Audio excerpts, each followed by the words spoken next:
F-Well TV, la chaîne qui transforme. Au XIIIe siècle, l'Afrique de l'Ouest était une mosaïque de royaumes et d'empires en constante mutation. C'était une époque de prospérité économique, mais aussi de tensions politiques et militaires entre différents peuples et lignées royales. Parmi les grandes puissances de l'époque, 3 royaumes dominaient la région. Le royaume du Ghana. Bien qu'affaibli par les incursions des Almoravides au XIe siècle, l'ancien empire du Ghana, Ouagadougou, restait un centre commercial majeur, où transitaient lors du bambouk et du bourré, en direction du Maghreb. Le royaume de Sosso, dirigé par le redoutable Soumoro Kanté, le Sosso avait pris l'ascendant sur le Ghana et dominait plusieurs peuples du Manda. Son roi, sorcier et stratège, régnait d'une main de fer, terrorisant ses voisins et étendant son empire par la force. Le Fouta et les royaumes montagnards. Plus à l'ouest, le Fouta Djallon était une région montagneuse peuplée de guerriers redoutables. Les tribus Peul et Mandingues de cette zone avaient développé une tradition d'autonomie et de résistance. En marge de ces grandes puissances, plusieurs royaumes du Mandin étaient sous la coupe du Sosso. Parmi eux, le royaume de Niani, patrie des Keïta. Le Mandin était une région de forêts et de savanes, peuplée de chasseurs, d'agriculteurs et de forgerons. Contrairement aux empires voisins centralisés, il était fragmenté en plusieurs petits royaumes dirigés par des clans rivaux. L'unité était faible et chacun cherchait à s'imposer, ce qui facilitait la domination du Sosso. C'est dans ce contexte troublé que naquit un héritier qui allait changer la face de l'Afrique de l'Ouest, Soundiata Keïta. Son histoire, à la fois légende et réalité, a traversé les siècles grâce à une tradition orale préservée par les griots. Soundiata Keïta ne fut pas seulement un roi guerrier. Il fut le fondateur d'un empire qui régnera pendant plusieurs siècles sur une grande partie de l'Afrique de l'Ouest. Son impact est immense. Il a réussi à fédérer des peuples aux traditions et coutumes diverses sous une seule bannière. Le Mandin deviendra une puissance économique et culturelle incontournable, attirant même les marchands du monde islamique. Il établit une constitution avancée, la charte de Kouroukan-Fouga, organisant la société, délimitant les pouvoirs et consacrant les droits des individus bien avant l'Occident.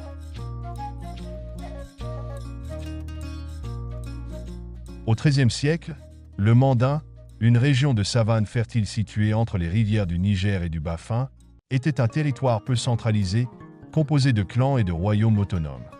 L'un de ces royaumes était dirigé par Naré Magan Konaté, un roi sage et respecté, qui régnait depuis la capitale Niani.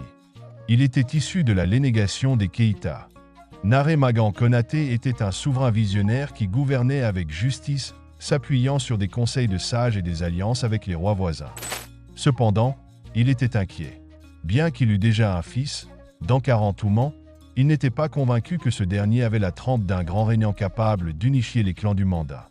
C'est dans ce contexte que se produisit un événement extraordinaire, la prophétie des chasseurs. Un jour, alors que Naré Magan tenait audience dans son palais, 2 chasseurs originaires du pays de Do arrivèrent avec une annonce stupéfiante. Ces chasseurs étaient des hommes sages, proches des esprits de la nature, et ils avaient reçu une vision. Ils déclarèrent au roi : « Majesté, une grande destinée repose sur vos épaules. Si vous prenez pour épouse une femme que nous avons rencontrée, votre descendance changera le destin du Manda. Votre fils sera un roi sans égal, unificateur des peuples, et sa gloire rayonnera sur toutes les terres africaines. Mais cette femme n'est pas une femme ordinaire. Elle est la fille des esprits, une créature venue pour accomplir la volonté du destin. » Intrigué, Naré Magan demanda à voir cette femme. Les chasseurs lui racontèrent alors l'histoire de la femme buffle du pays de Do. Dans cette région montagneuse, une terrible créature surnaturelle, mi-femme mi-buffle, terrorisait les habitants. Seuls les chasseurs les plus braves osaient s'aventurer pour la traquer. Mais lorsque 2 d'entre eux l'affrontèrent, ils découvrirent qu'elle était en réalité une femme humaine d'une laideur singulière, dotée d'une grande force mystique. Ils comprirent qu'elle n'était pas un monstre, mais une être élue, dont la descendance jouerait un rôle crucial dans l'histoire du Manda. Convaincu par cette prophétie, Naré Magan accepta d'épouser cette femme, qui se nommait Sogolon Kedjou. Cependant, lorsqu'elle arriva à Niani, elle fut accueillie avec hostilité par la première épouse du roi, Sassouma Béreté. Belle, fière et ambitieuse, Sassouma voyait en Sogolon une rivale, surtout lorsque les sages du royaume commencèrent à murmurer que l'enfant de Sogolon serait le véritable héritier du Manda. Quelques mois plus tard, Sogolon mit au monde un fils. Il fut appelé Sunjata. Mais dès sa naissance, un mystère entourait cet enfant, il était incapable de marcher.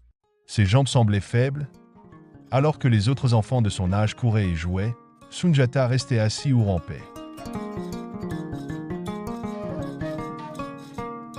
Attendu comme le futur souverain qui accomplirait la prophétie des chasseurs, il se révéla pourtant incapable de marcher. Cette condition lui valut rapidement le mépris de la cour et de sa belle-mère Sasuma Beroté, première épouse de Naremagan Konaté, qui voyait en lui un obstacle à l'ascension de son propre fils, Dankarantuman. Dans une société où la force physique détermine la valeur d'un homme, Sunjata fut réduit au rang d'infirme inutile. On le qualifiait de fardeau, un prince incapable d'honorer son lignage. Les autres enfants le tourmentaient, la cour le raillait, et même son père Naremagan, bien qu'aimant, fut contraint par la pression politique d'accorder une préférence à Dankarantuman, qui devint roi à sa mort. Sogolon Kedju, la mère de Sunjata, subit l'opprobre de la cour. Elle était appelée la femme d'Ufle, une étrangère aux origines mystiques qui avait donné naissance à un enfant perçu comme maudit. Sasuma Beroté, usant de son influence, multiplia les humiliations envers elle et son fils. Sogolon, pourtant noble de cœur, restait digne, portant le poids de la prophétie et gardant foi en l'avenir de son fils. Elle restait persuadée que son fils accomplirait un jour son destin. Elle le soutenait, lui inculquant patience et résilience. « Tu es un lion, disait-elle, et le lion n'a pas besoin de marcher vite pour régner sur la savane. » Un épisode marquant de cette humiliation fut lorsqu'elle tenta d'obtenir une simple feuille de baobab pour nourrir Sunjata. Les autres femmes du village, sous les ordres de Sasuma, refusèrent de lui en donner, la forçant à revenir bredouille à la maison, en larmes. Cet événement fut le déclencheur de la transformation de Sunjata. Ce fut le jour de la honte que Sunjata décida qu'il ne resterait plus un infirme. Il demanda une barre de fer à son forgeron de confiance, Farakuru. Lorsqu'il s'agrippa à cette barre, une force insoupçonnée surgit en lui. Le sol trembla, le fer se tordit sous la pression de ses mains, et enfin, Sunjata se redressa. Le peuple, stupéfait, le vit marcher pour la première fois. Ce miracle ne fut pas seulement une renaissance physique, mais également spirituelle et politique. Il marqua le début d'un long apprentissage où Sunjata se forma aux arts du combat, aux stratégies militaires et aux traditions guerrières. Il devint un archer redoutable, un cavalier agile et un maître du sabre. Son initiation fut supervisée par les forgerons et les chasseurs, dépositaires des secrets ancestraux de la guerre et de la magie.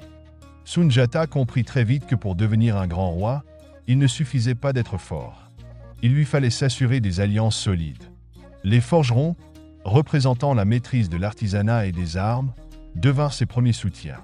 Les chasseurs, connaisseurs des mystères de la forêt et des sciences occultes, lui enseignèrent la sagesse. Ces alliances lui assurèrent une base solide, car les forgerons et les chasseurs jouaient un rôle politique majeur dans les royaumes mandingues.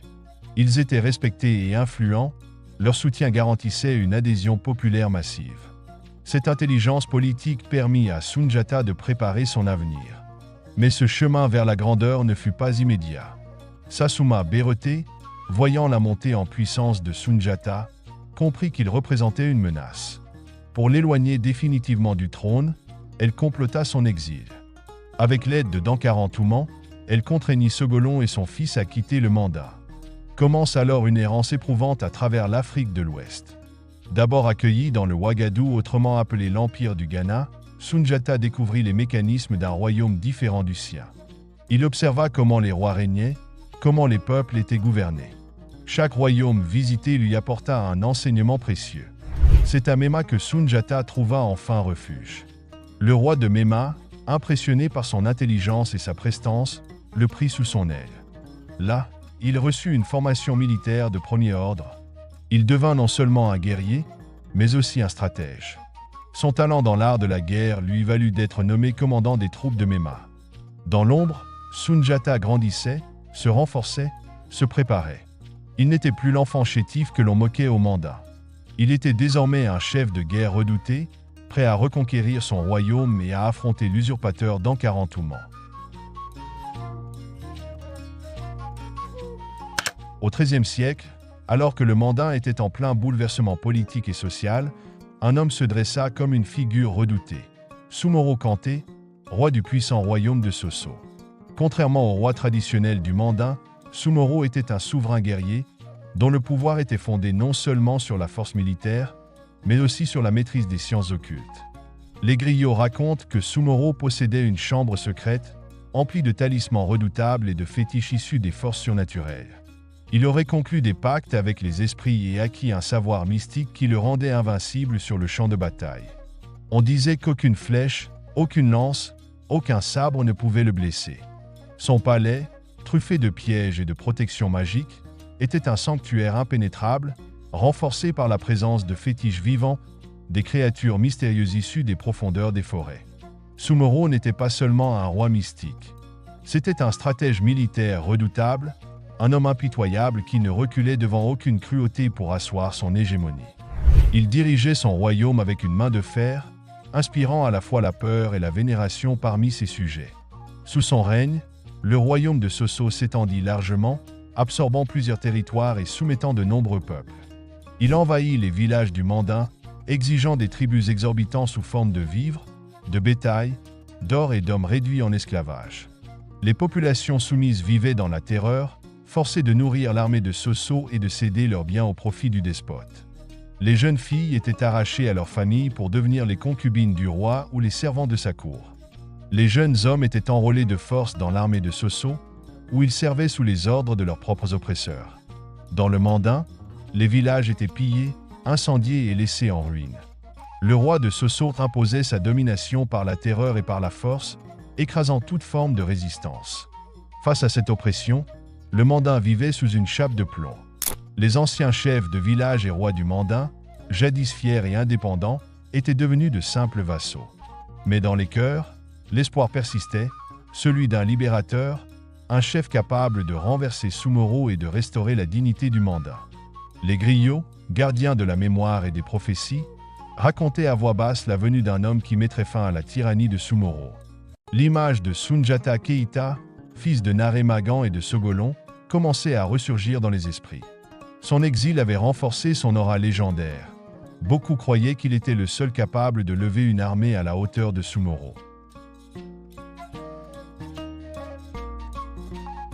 Les chefs des royaumes du Mandan, exaspérés et conscients qu'aucune révolte ne pourrait aboutir sans un meneur, décidèrent d'envoyer un appel à celui qui était prédestiné à les libérer, Sunjata Keita.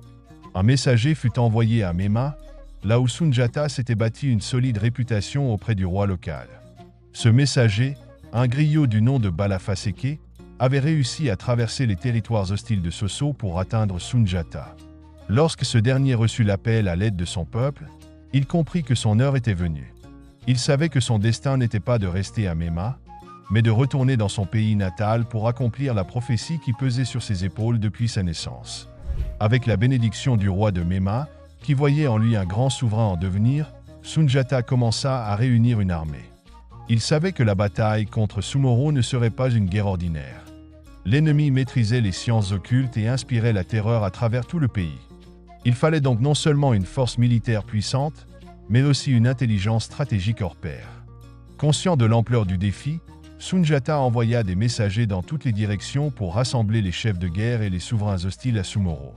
Parmi ceux qui répondirent à son appel figurait Fakoli Koroma, un ancien général de Sumoro qui avait trahi ce dernier après l'enlèvement de sa femme, ainsi que Frank Kamara, chef des Djalanké, et plusieurs rois du Futa et du Bamboubou. Tous étaient unis par une cause commune, la libération de leur peuple.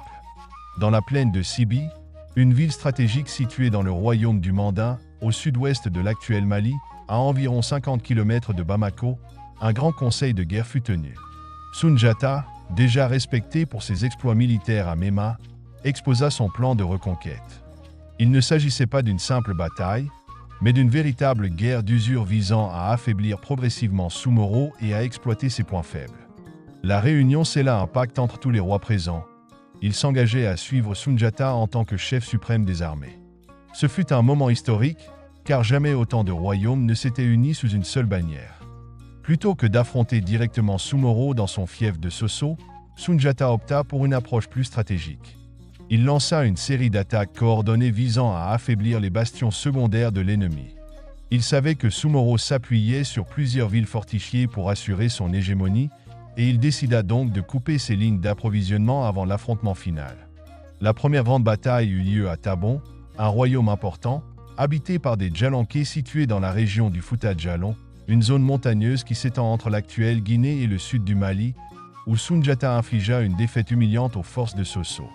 Grâce à la discipline de ses guerriers et à la connaissance du terrain, il parvint à piéger l'armée ennemie dans un goulet d'étranglement, forçant les soldats de Soumoro à battre en retraite. Cette victoire galvanisa les troupes de Soundiata et renforça la confiance des rois alliés en leur chef. Il enchaîna ensuite avec la prise de Do, le pays de sa mère Sogolon. Cette bataille fut symboliquement importante car elle marquait non seulement une avancée stratégique, mais aussi un retour aux racines maternelles de Soundiata. En reprenant Do, il envoyait un message clair: le Mandin n'était plus soumis et se préparait à reconquérir sa grandeur. La guerre contre Soumoro ne reposait pas seulement sur les armes et la stratégie militaire. La tradition orale et la spiritualité jouaient un rôle crucial. Les griots accompagnaient les armées, chantant les exploits de Soundiata et de ses guerriers pour leur insuffler courage et détermination. Bala Faseke, en tant que griot attitré de Soundiata, composait des chants guerriers et rappelait aux soldats qu'ils luttaient pour un avenir libre. Par ailleurs, Soundiata s'entourait de devins et de marabouts, conscient que la guerre contre Soumoro était aussi une guerre spirituelle. Les devins pratiquaient des sacrifices et exécutaient des rituels pour neutraliser les pouvoirs occultes de Soumoro. Avant chaque bataille, des offrandes étaient faites aux esprits protecteurs du Mandin afin d'assurer la victoire. Après une série de victoires, Soundiata se rapprochait progressivement du cœur du royaume de Sosso. Son armée grandissait en nombre et en expérience, tandis que Soumoro, bien que toujours puissant, commençait à ressentir la pression de cette nouvelle force qui se dressait contre lui. Il savait que son règne était menacé et qu'un affrontement décisif était imminent. La dernière étape avant la bataille de Kirina était de s'assurer que tous les rois alliés étaient prêts. Soundiata organisa une dernière réunion stratégique où chacun exposa ses forces et ses capacités. Il était clair que la victoire finale se jouerait sur un élément clé, la faiblesse secrète de Soumoro Kanté, que Soundiata et ses alliés cherchaient encore à découvrir. Après avoir consolidé son pouvoir et rallié les peuples opprimés par Soumoro Kanté, Soundiata Keïta était enfin prêt à affronter son ennemi dans une bataille décisive. La confrontation finale devait se tenir à Kirina, situé dans l'actuel Mali, près de la frontière guinéenne, un champ de bataille symbolique choisi stratégiquement par Soundiata et ses conseillers pour ses avantages topographiques. Il savait que la véritable force de Soumoro ne résidait pas seulement dans ses guerriers mais aussi dans ses redoutables pouvoirs mystiques. Avant la bataille, Soundiata convoqua ses généraux et ses griots. Parmi eux, Fakoli Doumbia, Tabonwana et Fran Kamara occupaient des places de choix. Chacun devait diriger une partie de l'armée pour encercler les forces de Sosso. Soundiata avait compris qu'une guerre ne se gagnait pas uniquement par la force brute, mais aussi par la stratégie et l'unité des peuples. En parallèle, il réalisa de grands sacrifices aux génies et aux ancêtres, demandant leur bénédiction pour le combat à venir. Le grand griot Bala Faseke récita des incantations et rappela à l'armée l'importance de leur cause: renverser un tyran et restaurer la justice dans le mandat. Les guerriers, galvanisés, se préparèrent à affronter l'ennemi. Dès l'aube, les troupes de Soundiata, divisées en plusieurs bataillons, avancèrent vers Kirina. La première charge fut lancée par les cavaliers de Fran Kamara, appuyés par les archers du Ouagadou. Mais les guerriers de Sosso, sous la conduite de Soumoro, résistèrent avec férocité. Soumoro n'était pas seulement un chef de guerre, il était un maître des sciences occultes. On disait que son corps était invulnérable aux armes ordinaires et qu'il pouvait disparaître à volonté. Ces incantations renforcèrent le moral de ses troupes, et celles de Soundiata commencèrent à vaciller sous la pression des Sosso. Mais Soundiata était préparé. Conseillé par ses devins, il avait appris que Soumoro tirait sa puissance d'un fétiche caché dans son antre à Sosso. Une arme magique, une flèche recouverte d'un épervier blanc, avait été fabriquée spécialement pour percer sa défense mystique. Au moment crucial de la bataille, Soundiata s'avança, armé de cette flèche mystique. Il fit face à Soumoro et, d'un tir précis, toucha son adversaire. Bien que la blessure fût superficielle, elle était suffisante pour briser l'aura mystique du roi de Sosso. Désormais vulnérable, Soumoro perdit confiance et tenta de fuir. Sentant sa défaite imminente, Soumoro s'enfuit vers Koulikoro, une ville située dans l'actuel Mali, où se trouvait une montagne sacrée. D'après la légende, il gravit la montagne et disparut dans une caverne, ne laissant derrière lui qu'un mystérieux silence. Certains disent qu'il s'est transformé en esprit, d'autres qu'il est mort seul dans les entrailles de la terre. Quoi qu'il en soit, il ne revint jamais et son royaume tomba en décrépitude. Avec la chute de Sumoro, les armées de Soso, désorientées, furent balayées par les troupes de Sundiata. La victoire était totale. Sundiata, dans sa clémence, épargna les peuples soumis de Soso mais décréta que la dynastie de Sumoro ne régnerait plus jamais. C'est à Kirina que Sundiata Keïta fut acclamé comme le Mansa, l'empereur du Manda. Cette bataille marqua la naissance de l'empire du Mandé, autrement dit l'empire du Mali, qui deviendrait l'une des plus grandes puissances de l'Afrique de l'Ouest. Dès lors, Sundiata s'attela à l'unification des royaumes sous son autorité, posant les fondements d'un empire prospère basé sur la justice et la tolérance.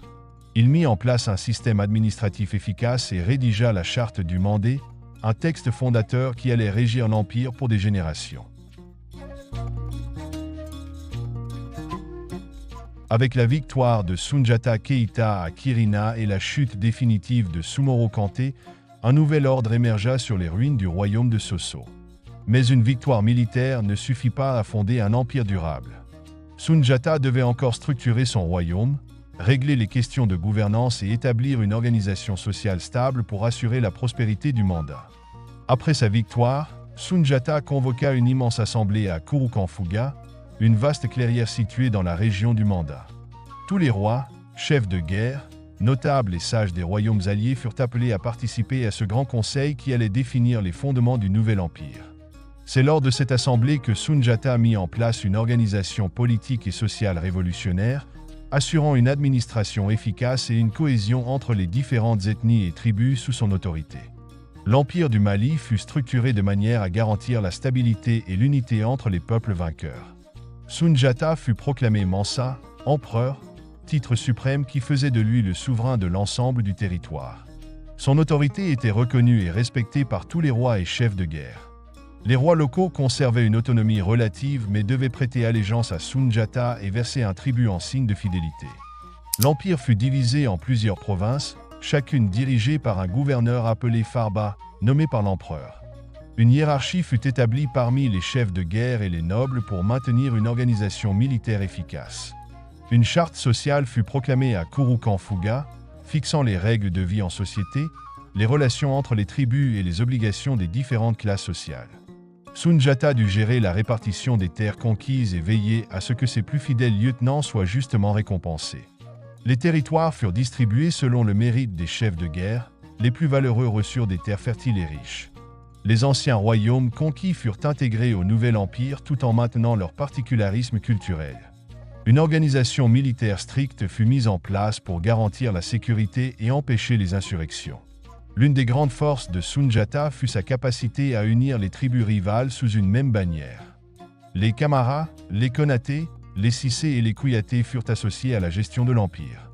Les Kouyaté, représentés par Balafa Seke, devinrent les griots officiels des Keïta, chargés de transmettre l'histoire et les lois du Manda.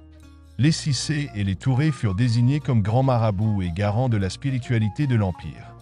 Des mariages politiques furent arrangés entre les grandes familles pour renforcer l'unité du Manda. Pour assurer la prospérité de l'empire, Sundiata mit en place des réformes économiques ambitieuses. Le commerce transsaharien fut développé, les marchands, appelés Dioula, reçurent une protection spéciale pour favoriser l'échange de l'or, du sel et d'autres ressources. Des routes commerciales furent sécurisées pour faciliter les voyages et la circulation des biens. Les impôts furent réglementés pour préserver l'équilibre économique et redistribuer les richesses à travers l'empire. Une monnaie unique fut introduite pour faciliter le commerce entre les régions du Manda. Après la consolidation de son pouvoir et l'organisation du Mandin à travers la charte de Kurukanfuga, Sundiata Keïta entreprit l'expansion de son empire. Cette période marque le développement du Mali en une puissance incontournable de l'Afrique de l'Ouest, soumettant des royaumes anciens et établissant des relations diplomatiques stratégiques. Dès l'établissement de son autorité à Niani, il dirigea ses armées vers l'expansion du territoire mandingue. Il déploya ses forces à travers 3 axes principaux. Vers le nord, il s'attaqua au puissant royaume du Ouagadou, ancien empire du Ghana, autrefois une référence commerciale en Afrique de l'Ouest. Les vestiges de cet empire affaibli par les incursions almoravides furent progressivement absorbés dans le nouvel empire du Mali. Vers l'ouest, Soundiata envoya ses généraux soumettre le Fouta, région montagneuse peuplée de guerriers Peuls et Mandés. La maîtrise de cette zone stratégique permit au Mali d'assurer la sécurité de ses frontières occidentales. Vers l'est, il incorpora le royaume de Méma, qui lui avait servi de refuge durant son exil. Ce ralliement ne fut pas une conquête par la force, mais une intégration volontaire du Méma à l'Empire en reconnaissance de la grandeur de Soundiata. Outre les régions majeures, Soundiata Keïta mena des campagnes militaires pour soumettre les royaumes restants qui refusaient de se plier à son autorité. Do, terre d'origine de Sogolon Kedjou, la mère de Soundiata, Do fut une conquête différente des autres. En raison de son lien filial avec cette région, Soundiata fut accueilli en héros plutôt qu'en conquérant. Lors de son passage à Orantamba, il effectua un sacrifice au tertre où le buffle mystique avait expiré, marquant ainsi la reconnaissance symbolique de Do au sein du Mandé. Kita, connu pour sa mare mystique, Kita était un centre spirituel et religieux. Le roi Kita Mansa, protégé par des génies de la montagne, refusa de se soumettre. Soundiata, usant de stratégies mystiques, parvint à obtenir la faveur des esprits de Kitakuru et attaqua la ville. Une fois le royaume conquis, Soundiata sacrifia 100 béufs, 100 béliers et 100 coqs blancs en guise d'offrande aux esprits locaux. Il se rendit ensuite à la mare magique, où il but l'eau sacrée qui, selon la tradition, octroyait force et clairvoyance à celui qui s'en abreuvait. Dia, située au nord-ouest du Mandin, Dia était une ville de marabouts influents. Son roi, initialement allié de Soumoro Kanté, refusa d'abord de prêter allégeance à Soundiata. La ville fut conquise en une journée après une bataille éclair, et ces jeunes hommes furent intégrés dans l'armée de Soundiata sous le nom de Sofa. Soundiata ne se contenta pas d'imposer son autorité par la force. Il établit des alliances stratégiques avec les tribus conquises afin d'assurer la stabilité de son empire. Les Dioula, marchands, furent encouragés à étendre leur commerce, consolidant le réseau économique du Mali. Les Cissé, Bérété et Touré, familles de marabouts influents, furent promus à des postes religieux et de conseillers dans l'empire. Les Konaté de Toron devinrent des vassaux proches des Keïta, renforçant ainsi l'hégémonie dynastique de Soundiata. En peu de temps, Soundiata transforma le Mandin en un empire puissant, s'étendant des rives du Djoliba, Niger, aux confins du Ouagadou, en passant par les montagnes du Fouta et les plaines du Bambougou. Il institua un équilibre politique et économique qui allait perdurer bien après sa mort, jetant les bases de la grandeur future du Mali. L'impact des conquêtes de Soundiata ne réside pas uniquement dans l'extension territoriale de son empire. Son habileté à fédérer des peuples diversifiés sous une seule autorité sans les écraser fit de lui un souverain unique dans l'histoire de l'Afrique de l'Ouest. Cette étape de son règne pose les fondements d'un empire qui deviendra l'un des plus riches et influents du continent africain. Après des années de guerre et de conquête, Soundiata Keïta entra dans une nouvelle étape de son règne, celle de la consolidation et du développement de l'Empire du Mali.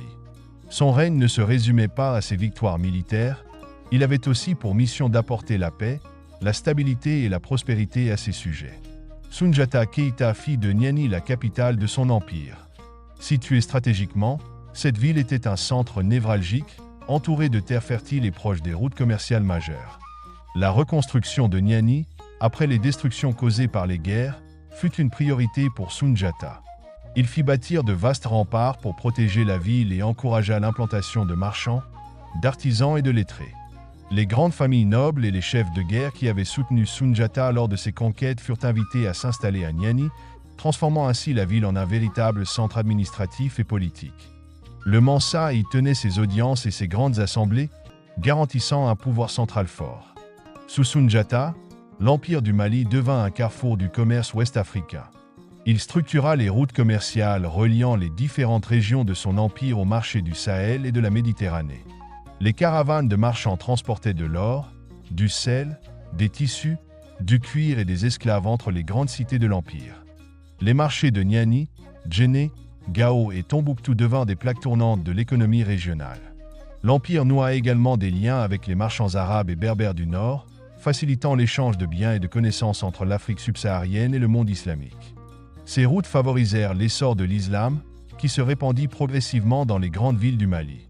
Sundiata comprenait que la prospérité de son empire reposait sur une transmission efficace du savoir et de la culture. Les griots, comme son propre griot Balafaseke, étaient les gardiens de la mémoire collective. Ils conservaient et transmettaient l'histoire de l'empire à travers des chants et des récits, formant un véritable pont entre le passé et le présent. Ils étaient respectés et jouaient un rôle de conseiller pour les rois et les nobles.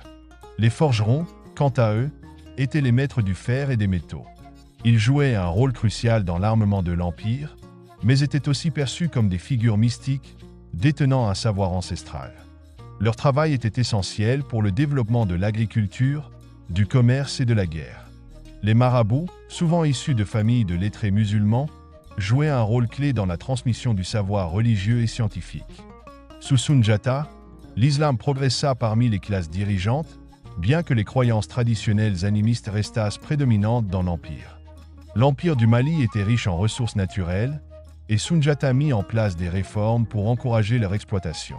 L'agriculture fut stimulée par la mise en valeur des terres fertiles du Mandin et des régions voisines.